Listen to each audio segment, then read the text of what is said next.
지난 시간에 본 것처럼 열왕기하 2장에서 이제 엘리야의 사역이 끝나게 되고 이제 그 이후에는 그의 제자 엘리사의 사역으로 이어지게 됩니다. 엘리야와 엘리사는 이 북왕국의 영적 암흑기에 활동했던 선지자들인데 성경 전체에서 특별한 위치와 상징성을 가진 인물로 나타납니다. 특히 엘리야는 구약 성경에 나오는 선지자들 중에서 독특한 위치를 차지하고 있죠. 구약시대를 대표하는 선지자로 둘을 뽑는다면 모세와 엘리야라고 할 수 있습니다. 이 둘은 여러 가지 닮은 점이 있죠. 모세는 출애굽의 과정을 이끌고 율법을 하나님께로부터 받아 백성들에게 전한 인물입니다. 그래서 모세 오경이라고 할 만큼 성경의 근간이 되는 오경을 대표하는 인물입니다. 엘리야는 이사야나 에레미야 같이 그의 이름으로 남긴 어떤 특별한 책을 읽지는 않지만 구약시대 선지자의 원형적인 모델이라고 할 수 있는 사람입니다. 그 이전에도 선지자는 있었지만 하나님과 왕 사이에서 그리고 하나님과 백성들 사이에서 하나님의 말씀을 전하는 메신저이면서 또한 중재자의 역할을 한 그런 규범적으로 보여준 선지자인데 바로 이제 사무엘과 더불어서 엘리야라고 할 수가 있습니다. 모세는 하나님의 능력으로 홍해를 갈랐죠. 그리고 반석을 쳐서 물을 내는 등 많은 이적을 행했습니다. 엘리야 역시 하나님의 능력으로 요단강을 갈랐고 가뭄을 끝내는 이 비구름이 오게 하는 이적들을 행했습니다. 그리고 둘 다 시내산에서 하나님의 임재를 강력하게 경험하게 되죠. 모세는 시내산 떨기나무에서 이제 부르심을 받았고 또 산 정상에서 40일 동안 금식하며 머물면서 하나님의 거룩하신 임재 가운데 있었고 하나님의 영광을 보고도 살아남았습니다.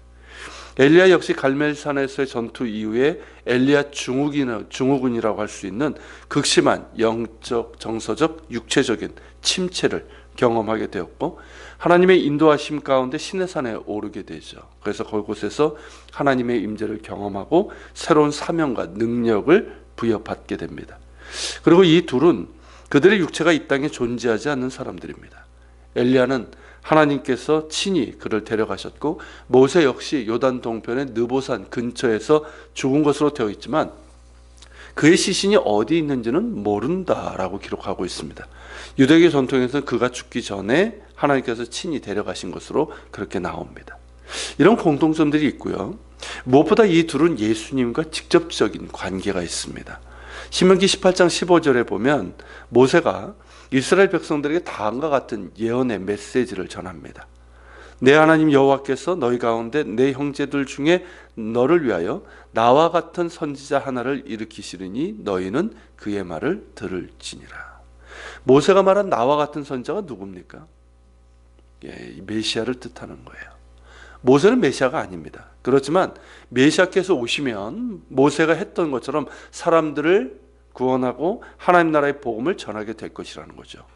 모세는 하나님의 능력에 힘입어 그랬다면 메시아께서는 친히 그 일을 행하실 것입니다. 그러므로 그분의 말씀을 들으라는 것이에요. 그리고 엘리야 역시 메시아와 직접적으로 연결되어 말씀되고 있는데 말라기 4장 5절서부터 6절입니다. 이것도 제가 읽어드리면 보라 여호와의 크고 두려운 날이 이르기 전에 내가 선지자 엘리야를 너에게 보내리니 그가 아버지의 마음을 자녀에게로 돌이키게 하고 자녀의 마음을 그들의 아버지에게로 돌이키게 하리라. 돌이키지 아니하면 두렵건대 내가 와서 저주로 그 땅을 칠까 하노라 하시니라. 자, 구약성에서 여호와의 날 혹은 여호와의 크고 두려운 날 이런 것들은 하나님의 구원과 심판이 임하는 때를 얘기하는데 구체적으로는 메시아께서 임하시는 날을 뜻합니다. 즉 메시아의 날이 이르기 전에 먼저 누가 온다? 엘리야와 같은 역할을 하는 이가 온다는 거죠. 엘리야와 같은 역할을 하는 이를 하나님께서 보내시겠다는 거예요. 그는 하나님의 구원과 심판을 선포하고 회개를 촉구하면서 사람들의 마음을 돌이키게 만드는 역할을 합니다.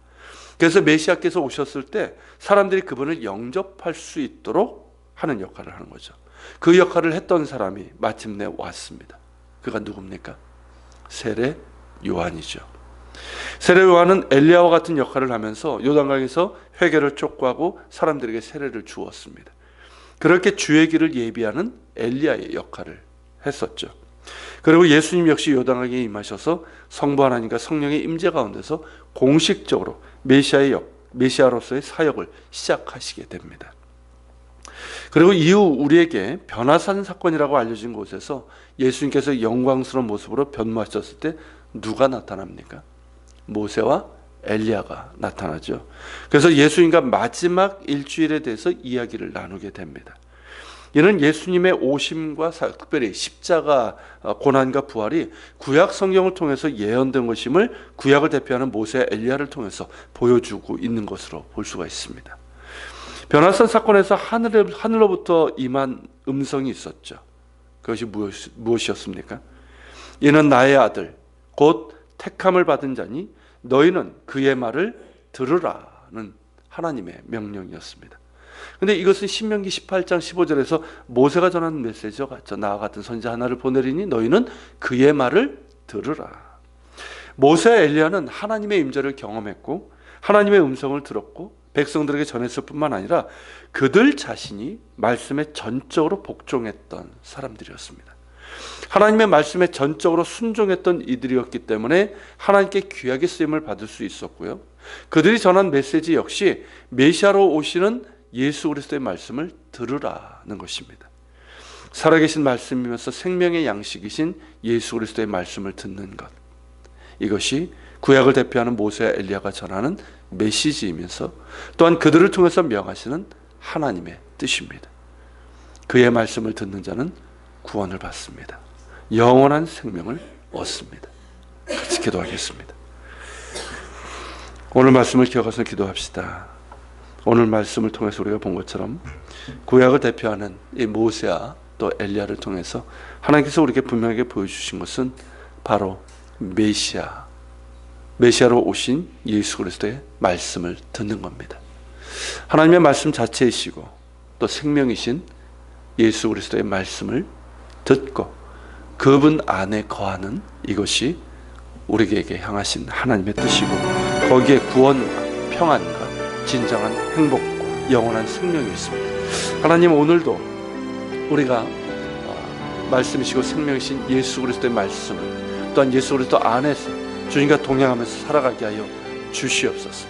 같이 기도하면서 주님 앞에 나아갑시다.